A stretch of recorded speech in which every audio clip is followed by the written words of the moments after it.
Huli kamang pang-hold up sa isang gasolinahan sa Kalumpit, Bulacan. Arestado kalauna ng mga suspect na nahulihan pa ng iligal na droga.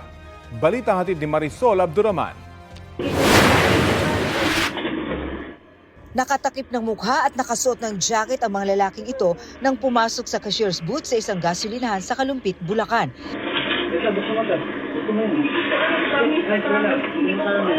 Hinalughog at nilimas ng mga suspects ang kita ng gasolinahan. Tinangay pati cellphone ng mga gas attendant. Kahit anong iyak at pagmamakaawa ng mga ito, hindi natinag ang mga salarin.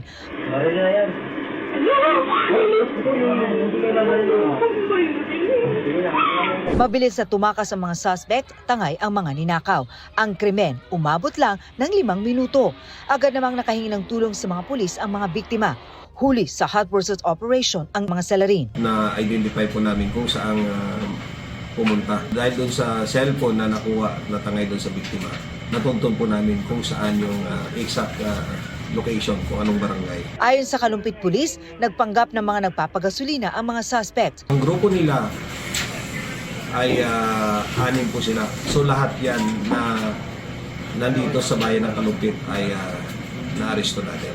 At kaagad namin pinatawag yung mga biktima at positibong tinuturo sila na sila po talaga yung nang-hold up po doon. Ayon sa pulisya, na-recover sa kanilang cash na tinangay sa gas station, mga cellphone, kalibre 45 baril, ice pick at isang toy gun na sinasabing ginamit sa pang-hold up.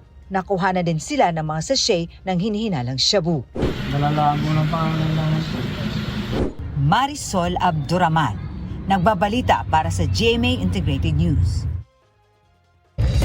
Ito ang GMA Regional TV News. May init na balita sa Visayas at Mindanao mula sa GMA Regional TV. Bumangga ang isang SUV sa mga concrete barrier sa Haro District sa Iloilo City. Cecil, anong naging pahayag ng driver?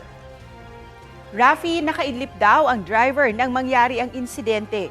Base sa investigasyon, madaling araw nitong Biyernes, papuntang Barangay Tabuk-Suba ang driver mula sa bayan ng Liganis. Tumama ang sasakyan sa 5 concrete barrier at ilang paso. Ligtas naman ang 45 anyos na driver.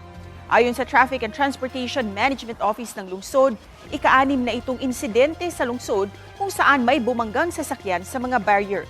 Madilim daw kasi sa lugar. May inilalatag na raw na bagong traffic scheme sa lugar para maiwasan ang mga disgrasya. Nagpositibo sa illegal na droga ang 2 bus driver at isang konduktor sa surprise drug test sa isang terminal sa Davao City. Ayon sa Land Transportation Office Davao Region, nagsagawa na ng profiling sa 3 ang Philippine Drug Enforcement Agency. Kumpiskado muna ang kanilang lisensya at kopya ng registration at prangkisa ng sasakyan. May pagkakataon pa silang magpaliwanag habang hinihintay ang resulta ng confirmatory test. Ang surprise drug test ay bahagi ng Oplan Biyaheng Ayos para sa Pasko. Ngayong holiday season, kabi-kabila ang mga handaan na pinupuntahan ng mga Pinoy pero dapat pa rin mag-ingat para sa ating kalusugan. At kaugnay niyan, makakausap natin si DOH spokesperson, Assistant Secretary Albert Domingo. Magandang umaga at welcome po sa Balitang Hali. Magandang umaga at magandang umaga sa lahat ng mga kapuso na nanonood at nakikinig sa atin ngayon. Opo, hindi po maiwasan na tuwing Pasko maraming handaan at kainan na dinadalohan ng mga Pinoy. Paano pa rin ba matitiyak na maging healthy kapag ganitong panahon? Nako Rafi, naalala ko lang ang aking personal experience. Sigurado ako marami ning mga kapuso ang nararamdaman ngayon. Galing tayo sa mga party, iniimbitahan tayo. Hindi ho natin kailangang tunggaban at kainin kaagad ng sunod-sunod ang lahat na nakikita natin na mataba, maalat, matamis at mamantika. Ang para po ng Department of Health ay hinay-hinay lang po, tikim-tikim, at huwag natin kalimutan yung pinggang Pinoy. Yung plato po natin, kapag ating hinati, yung sa kalahati nun, dapat ay prutas at gulay. Tapos yung fruit salad, hindi counted yun, Rafi, matamis yun. Pag sinabing prutas at gulay, yung mga salad, yan, yung mga pako salad, o kaya mga boiled and steamed vegetables, kaya rin yan. Pwede rin tayong kumain ng lechon at iba pang mga mamantika, pero dapat 1/4 lang ng plato natin. Tapos ang carbohydrates, yung mga patatas, yung mga macaroni at mga kanin, dapat 1/4 lang rin ng plato natin. Yun siguro ang keyword doon, ano? Tikim-tikim lang dahil sunod-sunod nga yung mga party na Yes. pupuntahan. Tikim-tikim lang para matikman lahat ng mga inihanda ng host, hindi ho ba? Mismo, tama. At ang mahalaga dito is yung para sa mental health rin natin, yung magkakasama tayo ng ating mga kapuso. Pero yung pagkain, tikim-tikim lang. Opo. Gaano kalaki yung ini-increase ng mga dinadala sa ospital na may kinalaman sa alta presyon, sa stroke kapag ganitong panahon? Overall, Rafi, napapansin natin na kaganitong panahon, nagkakaroon tayo ng trend. Nagsimula na kami magbilang kahapon, no, December 21, para dito sa ating panahon na holiday season. Pero hindi pa natin mako-compare. Pero masasabi namin na throughout the years, talagang dumadami ang mga pasyente na may heart attack, may stroke sa ER. Kaya importante talaga yung ating paghihinay-hinay dun sa mga mataba, matamis at maalat at mamantika. Dahil po ba dito mas naghahanda na mga ospital sa mga ganitong kaso? Opo, naghahanda po ako dyan, saka ihabol ko lang rin, no, yung alak, pinakamaganda talaga, wag na tayong uminom. Pero kung hindi mapigilan, dapat iwasan natin yung tinatawag na binge drinking, yung talagang nagpapakalasing na dire-diretso. Kasi hindi lamang yung problema sa atay natin at pati sa utak, baka ma-stroke kapag ikaw ay masyadong maraming na alcohol. But at the same time, yung ating road traffic injuries, yung mga banggaan sa kalye dahil nalalasing. Of course, yung designated driver na scheme, dapat ganun pa rin po pinapatupad, hindi ho ba? Tama po yan, designated driver. Alam niyo sa mga barkada, sa mga pamilya, merong usually na hindi talaga umiinom or mahina uminom or may allergy sa alcohol. O kaya magpo-volunteer, no, na talagang ayaw ng uminom. Very good yun. Siya na po dapat ang ipagmaneho natin. Kung walang magmamaneho, hayaan mo natin na matulog na lang muna tayo, sleep over na lang muna. Pagkatapos po ng Pasko, bagong taon naman yung inaabangan, naghahanda na po ba yung mga ospital para sa mga posibleng maputukan? Ako, Rafi, nagsimula na kami magtala, no? This early, meron na kami nakita na 4 na fireworks-related injuries. Ang pinakamatanda, 23 years old, no? Ibig sabihin, bata. 2 sa kanila, 9 years old, yung isa 11. Ang pakiusap po ng DOH, huwag mong hayaan ang bata na humawak ng kahit na anong paputok, legal or illegal man. Mas mataas ho ba o mas mababa ito kumpara sa mga nakarang taon? So maaga pa, kakasimula pa lang natin magtala, malalaman natin yan mga bandang towards the end of the year or pag malapit na ang January 6. Ang monitoring period kasi natin, Rafi, ay December 21 to January 6.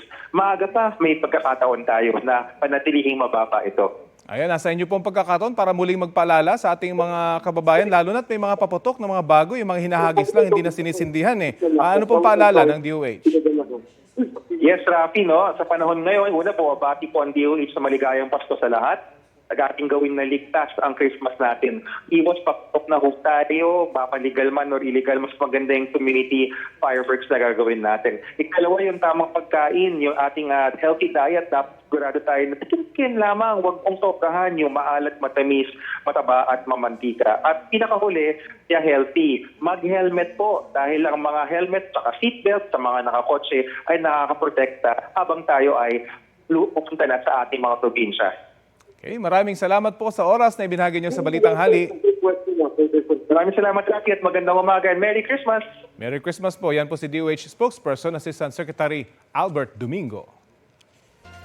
Tuloy-tuloy ang pagdating sa ilang pantalan at bus terminal ng mga pasaherong uuwi sa mga probinsya ngayong magpapasko. Tulad na lang sa Parañaque Integrated Terminal Exchange para sa mga biyaheng Pasado Luzon, Visayas at Mindanao. May ilang nakumpiskang bawal na gamit tulad ng gunting, lighter at posporo. Ayon kay PITX Senior Corporate Affairs Officer Colin Calbasa, mahigit 200,000 na mga biyahero sa naturang terminal kahapon at noong December 20. Inasahan nilang dadami pa ang mga pasahero sa mga susunod na araw. Sa Manila Northport naman, mahigit 3,000 pasahero ang bibiyahe ngayong araw. Papunta sila sa Ozame City, Butuan, Siargao at sa Zamboanga.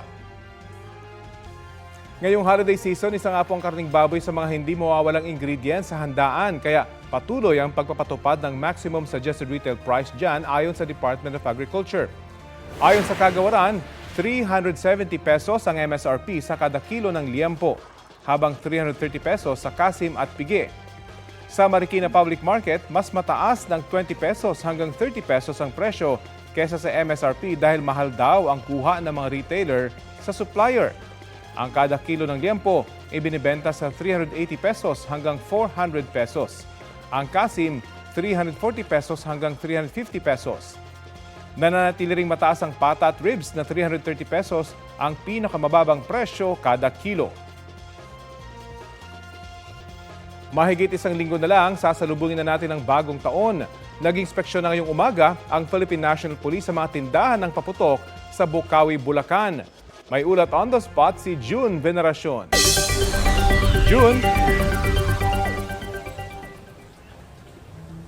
Rafi, pinangunahan nga ni PNP Chief Jose Melencio Nartates Jr. at Bulacan Governor Daniel Fernando ang ocular inspection dito sa mga tindahan sa Bocaue, Bulacan. Kasabay niyan ay inilabas din ng PNP ang sample ng mga 31 bawal na paputok. Ipinakita rin ang mga legal na paputok para maging guide ng mga gustong mamili. Ang inspeksyon ay para matiyak ang kaligtasan ng lahat. Mahigpit na ipinatutupad ng PNP ang patakaran na hindi dapat lalampas sa 0.2 grams o 1/3 teaspoon ang pulbura ng paputok. Dahil naman sa madalas na pag-ulan at mahal na presyo ng mga gamit sa paggawa ng paputok ay nagtaas ang presyo ng mga ito sa mga tindahan. Pag umuulan kasi, tigil ang production ng mga paputok. Halimbawa na lang ang ordinary quitties na nasa 5 pesos lang noong Oktubre ay naglalaro na ngayon sa pagitan ng 9 pesos and 10 pesos kada isa. Problema pa rin ang mga lehitimong nagbebenta ang patuloy na bentahan ng mga illegal na paputok sa online at mga bangketa. Binalaan naman ni General Nartates ang mga Chief of Police tungkol sa zero tolerance policy kapag nabigo sila na ipatupad ang mga patakaran sa pagbebenta ng paputok at pailaw. At yan ang latest mula rito sa Bocaue, Bulacan. Balik sa Rafi. Maraming salamat, June Veneracion. Sa mga nakakita ng social media posts na may Christmas bonus daw ang DSWD para sa beneficiaries ng Pantawid Pamilyang Pilipino Program o 4Ps, hindi po yan totoo. Itinanggi ng kagawaran ng mga kumakalat na online posts tungkol dito. Posible raw na ginagamit niya ng scammers para makuha ang mga pribadong impormasyon ng 4Ps beneficiaries. Huwag daw basta-bastang mag-click ng link na makikita sa mga ganitong klaseng posts. Kung makakita raw ng ganitong post, huwag na itong ipakalat at i-report ito sa mga otoridad. Marami pang lugar sa bansa ang nagpailaw na ng kani-kanilang naglalakihang Christmas tree. May ilan ding nagbida ng iba pa nilang pamaskong display at paandar. Balitang hatid ni Sandy Salvacio ng GMA Regional TV. Magical Christmas ang pwedeng maranasan sa Tayug, Pangasinan. Tampok ang kastilyong puno ng makukulay na ilaw at flower designs. Mayroon ding panda at polar bear. Enjoy ang mga turista at residente sa performances, fireworks display at dancing fountain. Sa Alaminos City, Pangasinan, bida ang Christmas tree topper nilang isang clam na may lamang perlas. Simbolo raw ito ng pagbabago at kagandahan. Pinailawan na rin ang 40-meter giant Christmas tree sa Lawag, Ilocos Norte. Mayroon ding giant chair at balikbayan box sa tabi ng Christmas tree na patok sa mga bata. Bukod sa kumukuti-kutitap, umiikot ang higanting Christmas tree sa Bai City, Negros Oriental. May taas itong 80 talampakan na gawa sa recyclable materials. Binuksan na rin ang dancing Christmas tree fountain ng Manjuyod, Negros Oriental. Namangha ang mga residente sa pagsayaw ng makukulay na tubig na ibinubuga ng fountain. Sa Zamboanga del Sur, ang Alapaap nagliwanag ng pailawin ang halos 100 drone na gumawa ng hugis ng snowman, snowflakes, Christmas ball at Santa hat. Sandy Salvacio ng GMA Regional TV, nagbabalita para sa GMA Integrated News. Kahit tumaas ang presyo, dagsa pa rin ang mga namimili ng ham sa Quiapo sa Maynila. May ulat on the spot si Maki Pulido. Maki? Alam mo, Rafi, maaga pa lang siksikan na sa bentahan ng ham sa Quiapo, Manila. Sabi ng management ng tindahan na nakausap natin, kung ikukumpara, yung dami ng mamimili, mas marami pa rin daw noong nakaraang taon. Tumaas ng 20 hanggang 40 pesos yung ibinibenta nilang ham, 1/4 ng 1 kilo ang pinakakonting pwedeng bilhin. Kaya yung scrap ham, halimbawa, papatak pa rin ng 450 pesos yung 1/4 kilo. Ang sliced ham, nasa 1,880 hanggang 2,000 pesos per kilo yan ha. Ang kailangang bilhin ng buo ay yung mga bone-in ham na nasa 1,900 pesos. Ilan sa mga nakausap namin, nag-budget na raw para makabili ng 1 kilo at pinagtsatsagaan ng kilo dahil bahagi na ng kanilang tradisyon. Pero syempre, may mga nakausap pa rin tayo na gipit naman sa budget, kaso talagang pinaglaanan pa rin yung pagbili nila ng ham, kaya kahit na 1/4 lang ng 1 kilo ay kanilang bibilhin para daw sa Noche Buena. Rafi? Maraming salamat, Maki Pulido.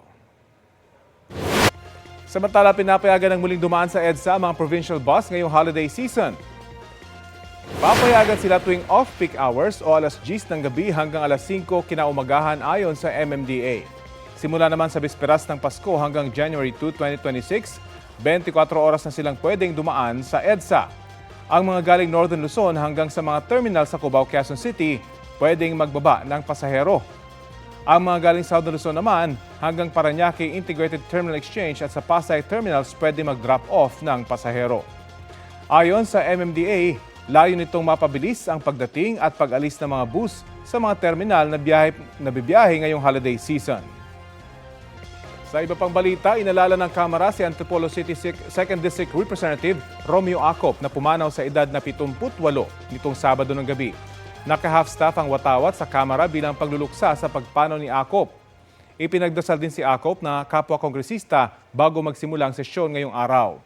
Batay sa report ng Rizal Provincial Police, natagpuan ng bunsong anak ng kongresista na si Dr. Carla Marie Acop ang ama sa sahig ng kanyang kwarto.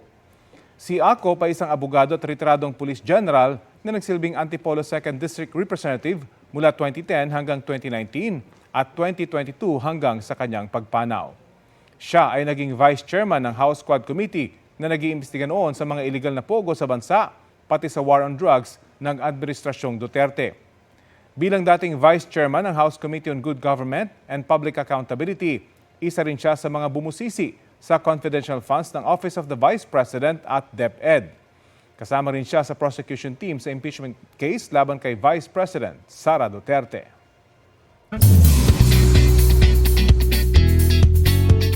Extra special ang naging birthday celebration ni Kapuso actor Jack Roberto. Kasama niya kasi sa selebrasyon ang kanyang fans. Mahalaga raw sa kanya ang mga taong walang patid ang suporta sa kanya mula nang mag-umpisa siya sa showbiz. For his birthday, good health at consistent sources of income ang wishes ni Jack. Thankful din siya sa blessings na natatanggap this year.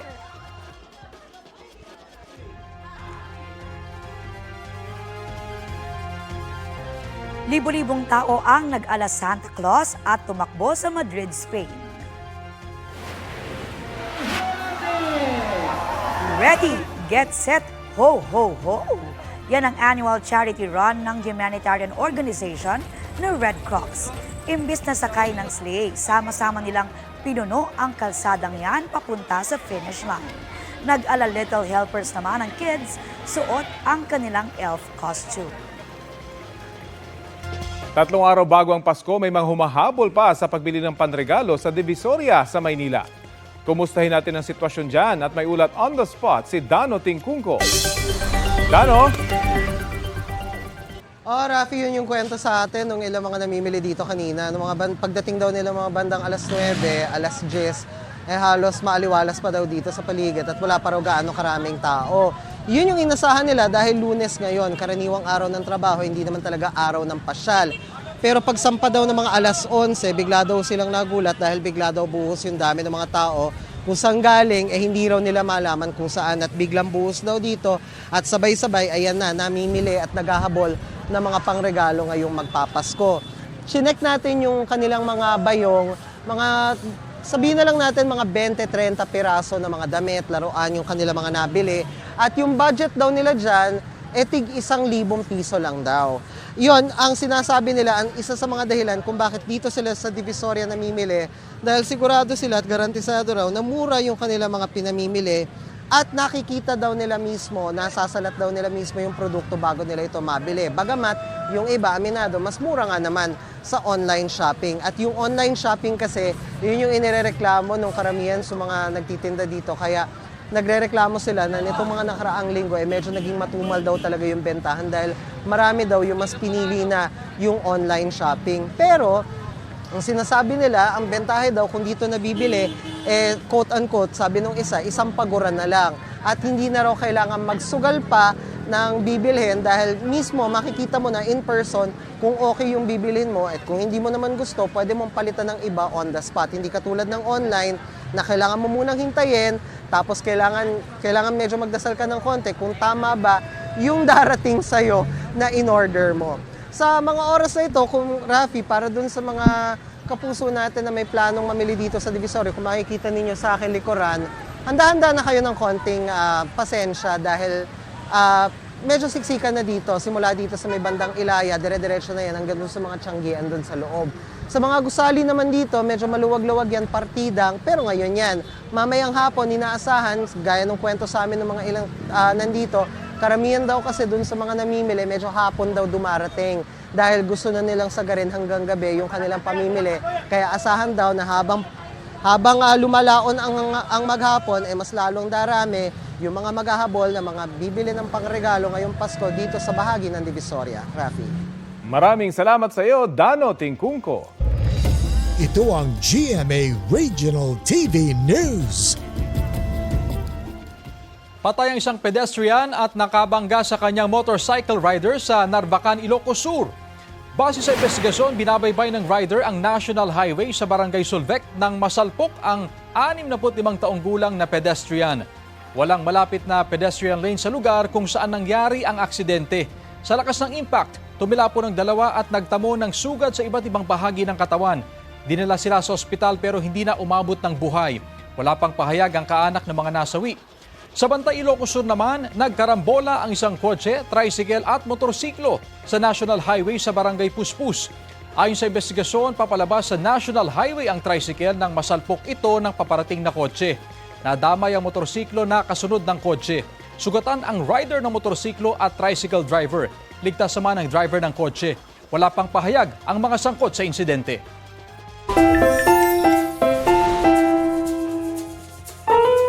Hindi nagpatalo sa paganda ng dekorasyon ng isang classroom sa Anilaw, Iloilo. Kaya ang kanilang palavar na spirit naging hit online. Over sa design, tila naging gingerbread house ang silid-aralan na yan sa Anilaw National High School. Ayon sa uploader na si Micaela Nicole Hardin, ginawa nila yan matapos i-announce ng assistant principal na gagawing pa-contest ang pag-decorate ng classrooms para sa Pasko. Hindi syempre yan inatrasa ng kanilang section. Gamit ang recycled materials na nanggaling sa kanilang mga sinalihang school activity, nagtulong-tulong sila para ma-achieve ang bonggang design. Hindi pa in-announce kung sino ang mananalo pero wagi na online ang entry na yan at may 2.4 million views. Trending!